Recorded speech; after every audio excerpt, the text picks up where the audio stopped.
Tá procurando um filme de terror pra ver na sexta-feira 13? Bom, vem conferir o vídeo de hoje porque eu trouxe pra vocês uma indicação tão peculiar quanto essa data.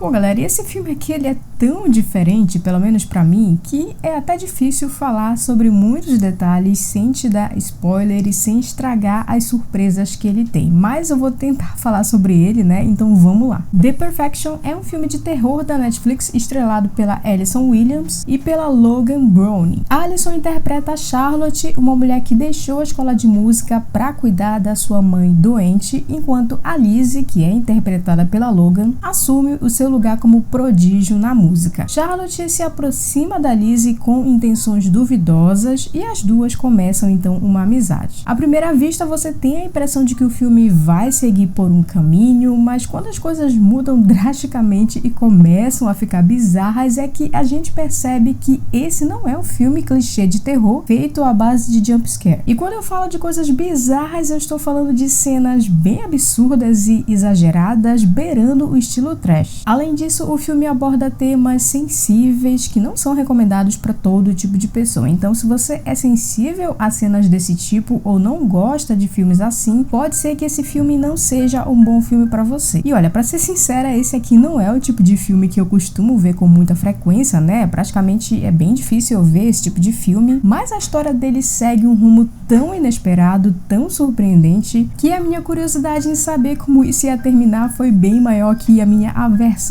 às cenas estranhas e nojentas que tem aqui no filme. A história é dividida em 4 partes ou 4 capítulos e o terror e a estranheza escalam aqui de uma forma tão imprevisível em cada uma delas que basicamente você vai ter uma reviravolta para cada uma dessas partes, o que deixa o filme cada vez mais intrigante e mais interessante também. Quando você acha que desvendou o rumo da história, ela traz uma nova reviravolta mais inesperada do que a anterior e muda completamente a perspectiva das coisas, ao mesmo tempo que aprofunda a crítica e as camadas da trama. Aqui praticamente nada é o que parece ser e é justamente isso que torna esse filme estranhamente fascinante. E olha, uma das coisas que contribui bastante para a história conseguir funcionar, lógico, além do roteiro, né, sem dúvida nenhuma, é a boa atuação e a química entre as protagonistas, que são a Alison e a Logan, que carregam o filme muito bem. E por falar em roteiro, aqui ele é inteligente, intrigante e funciona na maioria dos momentos. E uma das coisas que é usada aqui de forma bem eficiente para explicar algumas situações é o recurso de rebobinar a cena para mostrar uma perspectiva diferente daquilo que a gente já tinha visto. Esse é um recurso que, quando é mal utilizado, pode acabar estragando a experiência da gente, mas aqui no caso do filme funciona bem. Apesar disso, inevitavelmente, como as coisas aqui são bem fora do comum, eu me peguei questionando algumas coisas, como por exemplo, será que era necessário tudo isso para fulana conseguir aquilo? Fora outros questionamentos também aqui ao longo da história que para mim acabam ficando um tanto quanto desconexas, então na minha cabeça algumas coisas aqui ficaram um pouco fora de lugar. Apesar dos questionamentos e de algumas pontas soltas e um pouco sem lógica, se você abraçar a loucura e se deixar levar pela proposta do filme, no mínimo você vai ter aqui uma história surpreendente. Além disso, como eu falei antes, a trama tem várias camadas que vão te fazer pensar um pouco sobre alguns assuntos delicados que são abordados aqui no filme. O final da história não é menos estranho do que todo o resto do filme, mas dentro da proposta aqui ele até que faz sentido. Agora, se o filme é ruim ou bom, essa aí é uma conclusão que eu vou deixar para você decidir, até porque eu mesma fiquei um bom tempo sem saber se eu tinha gostado ou não aqui da história, mas eu acho que a partir do momento em que um filme de terror bizarro como esse conseguiu prender a minha atenção a ponto de eu querer saber como tudo isso aqui ia terminar, eu acho que eu posso dizer que o saldo foi positivo. Esse não é um filme para você assistir várias vezes, mas para a data peculiar de hoje é uma opção interessante se você gosta de filmes diferentes de terror. Bom, galera, essa aqui foi a indicação bizarra do vídeo de hoje. Espero que vocês tenham curtido e tenha uma ótima sexta-feira 13.